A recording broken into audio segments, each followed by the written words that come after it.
Hello everyone, আসসালামু আলাইকুম। তোমরাও কি চাও আমার মতো মজাদার বাড়িতে বসেই দোকানের মতো ফুচকা খেতে? তাহলে আজকের রেসিপিটা তোমাদের জন্য।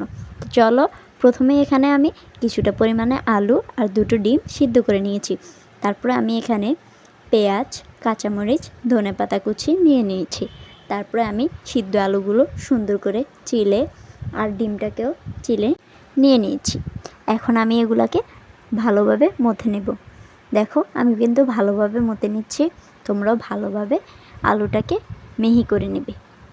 তো আমি ভালোভাবে আলুটাকে কিভাবে মিহি করি তোমরা সেটাই দেখো, আর আমার পুরো রেসিপিটা অবশ্যই দেখবে যদি তোমরা দোকানের মতো ফুচকা বাড়িতে বসেই খেতে চাও আমার মতো। তো আমার এখানে আলুটা মিহি করে আমি আসছি এবং ডিমটাকে আমি একটা ক্যাসুনি মেশিনের সাহায্যে কেচে নিয়েছি।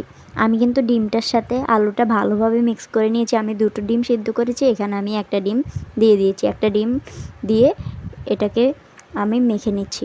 এবার আমি যে সালাদগুলো কেটে নিয়েছিলাম, পরে কিন্তু আমি পরবর্তীতে এখানে শসা কেটে নিয়েছি, সেটা স্কিপ হয়ে গেছে, তোমরা একটা শসা কেটে নেবে। দেখো, আমি এখানে সালাদগুলো দিয়ে দিয়েছি। তা আগে তো বলেছি তোমাদেরকে যে আমি এখানে কি সালাদ কেটেছি। তা আমি এখন এখানে লবণ দিয়ে দিলাম পরিমাণ মতো।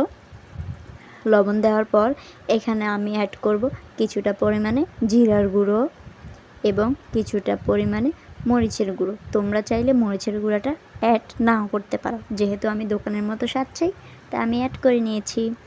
তারপরে আমি এখানে অ্যাড করব এখন দোকান থেকে কিনে আনা ম্যাজিক মশলা। আমি এখানে 1 প্যাকেটের মতো ম্যাজিক মশলা অ্যাড করেছি। পরে আমার মনে হয়েছে যে এটা একটু কম, তাই আমি কিন্তু আরেক প্যাকেটও ম্যাজিক মশলা অ্যাড করে নিয়েছি।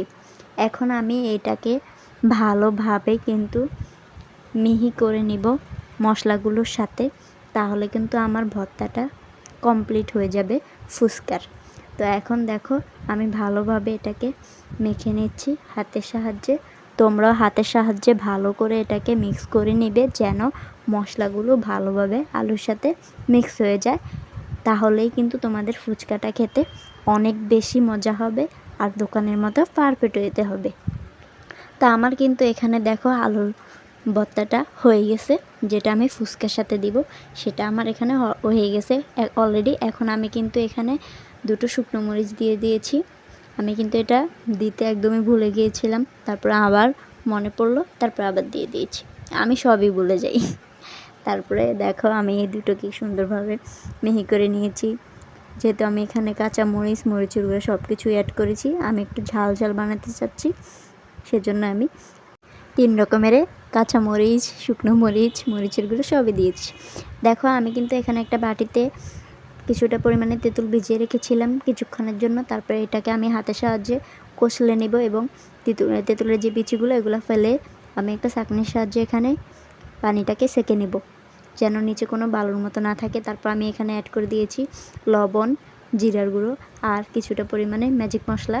এখানে কিন্তু আমি অল্প কিছু ম্যাজিক মশলা দিয়েছি, 1 প্যাকেট দিইনি। তারপর আমি লেবুর রস দিলাম, তারপরে ধনেপাতা, কাঁচামরিচ যেগুলো আমি কুচি করে রেখেছি সেখান থেকে একটু অ্যাড করে নিয়েছি, আর পরিমাণ মতো চিনি। তোমরা চাইলে চিনিটা আরও বেশি করে নিতে পারো। তারপর এখানে আমি ফুচকাগুলো সুন্দরভাবে ভেজে নিচ্ছি। তোমরা কিন্তু একদম চুলাটাকে লো আঁচে দিয়ে দিবে, আর কিছুটা পরিমাণে তেল একটু বেশি করে দিবে, তাহলে ফুচকাটা ফুলকো ফুলকো হবে। দেখো, আমার ফুচকাটা হয়ে গেছে এবং কি আমার কিন্তু আলুর যে ফুচকার যে পুরটা ওটা হয়ে গেছে এবং ফুচকার টকটা।